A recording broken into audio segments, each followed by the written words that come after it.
Os direitos das pessoas com deficiência é amplo, ou seja, são os direitos garantidos pela Constituição Federal do Brasil, né, que assegura toda pessoa com deficiência, ele tem os mesmos direitos de que as pessoas ditas normais, certo? Só que nós temos algumas especificidades, né? Como temos o direito à lei de cotas para os concursos públicos, né, que garante aos deficientes, as leis que garante também a cota na iniciativa privada das empresas acima de 100 funcionários, né, e diversos outros direitos, né, como as vagas asseguradas nos estacionamentos públicos, né, atendimento prioritário que vem sendo constantemente desrespeitado, porque nós teríamos que ter caixas prioritariamente para os deficientes, não tem. Os pisos táteis, geralmente você vai a esses bancos, tem lá um piso tátil, e aquele piso tátil, em vez de te levar um caixa, te leva a um lugar vazio que não tem nada a ver. Pessoas estacionam naquelas vagas, simplesmente dão um sinalzinho ali, dizem, já é um momentinho, e, no entanto, a vaga prioritariamente não está sendo respeitada. Outra questão, Raimundo, que a gente tem que tocar também, é a lei do cardápio em braille. Isso vem sendo desrespeitado. A lei do passe livre intermunicipal. Essa lei, constantemente eu recebo reclamações de deficientes de todas as regiões do estado, do norte e do sul, estão sendo colocados para fora dos ônibus. Isso é um absurdo. Olha, o Aloysio é deficiente visual e ele falou sobre algumas dificuldades que os deficientes visuais têm. Aí são 5 tipos de deficiência, como explicava aqui a doutora Marlúcia para mim antes da entrevista. Doutora Marlúcia, boa tarde. Boa tarde. Obrigada por aceitar o nosso convite, conversar aqui com os piauienses sobre essas políticas públicas, né, de proteção às pessoas com deficiência e até de inclusão mesmo, que é o mais importante, que elas se sintam incluídas na sociedade, participantes.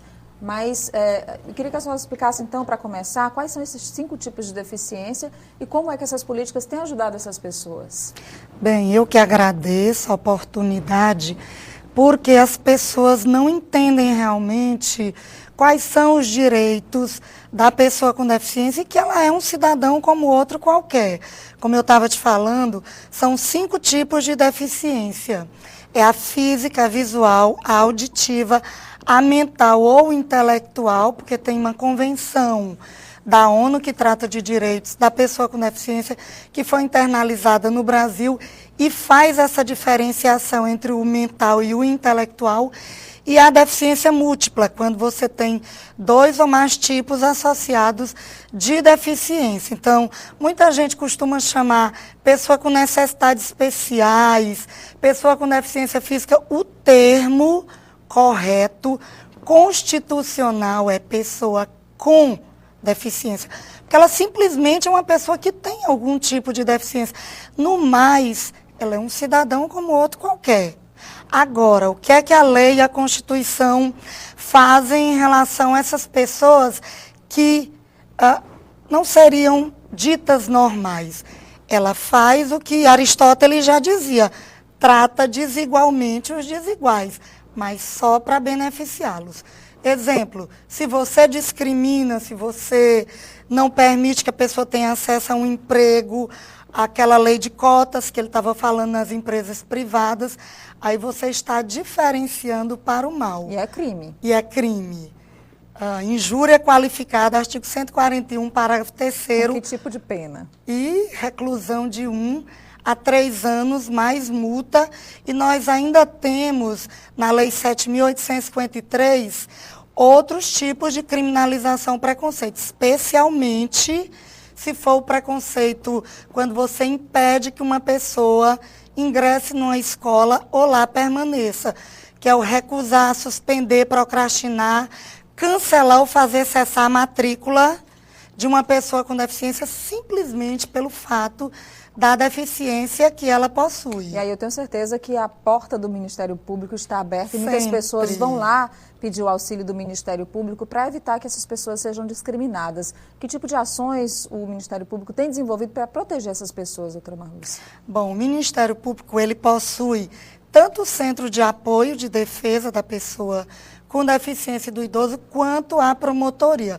A promotoria aqui em Teresina, ela é exercida pela doutora Miriam Lago, uma excelente promotora que vem desenvolvendo um trabalho muito bom nessa área. Nós já tínhamos começado antes dela, porque o nosso centro ele é de 2005. O Ministério Público ajudou a criar o Conselho Estadual da Pessoa com Deficiência. Nós temos ministrado palestra no Piauí inteiro. Nós temos atuado constantemente contra a discriminação, evitando que os direitos da pessoa com deficiência não sejam realmente atendidos. Eu dou um exemplo do concurso público, reserva de vaga em concurso público.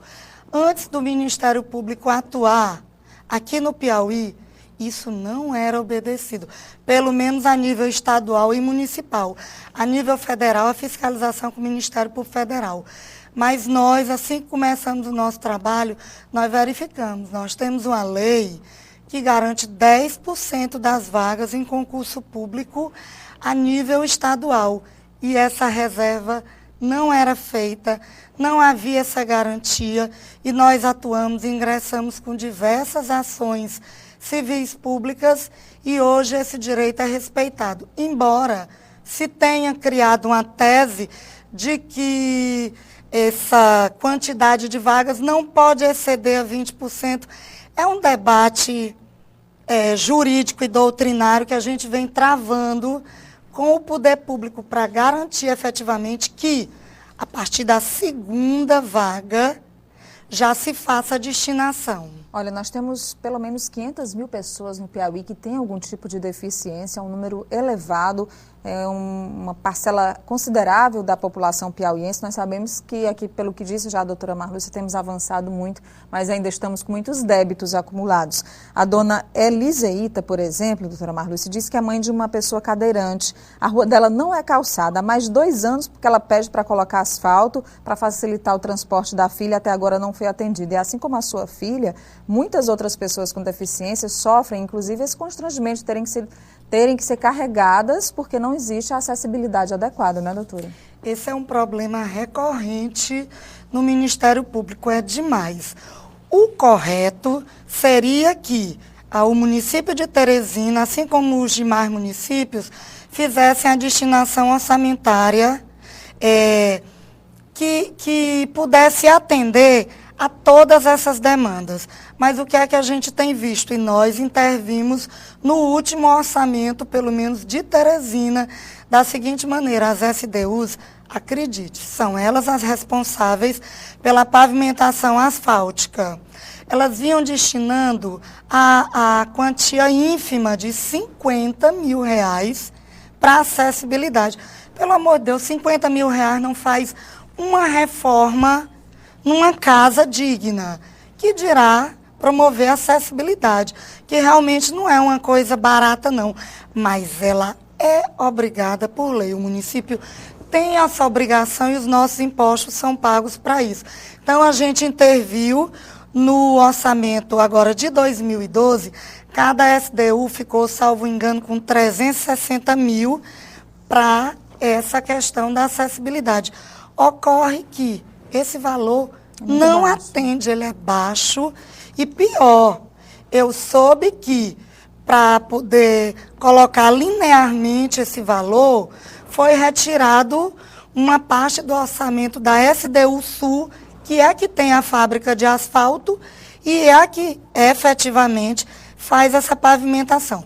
Mas, independentemente disso, doutora Miriam Lago tem feito esse chamamento ao município, e o município de Teresina tem atendido ao Ministério Público na medida do que o orçamento permite. Doutora, o Erisvan diz que os ônibus não têm acessibilidade adequada para quem usa muletas. As escadas são muito altas. Concordo. E as paradas de ônibus no centro ficaram muito distantes do ônibus. Eu tenho uma ação civil pública nesse sentido.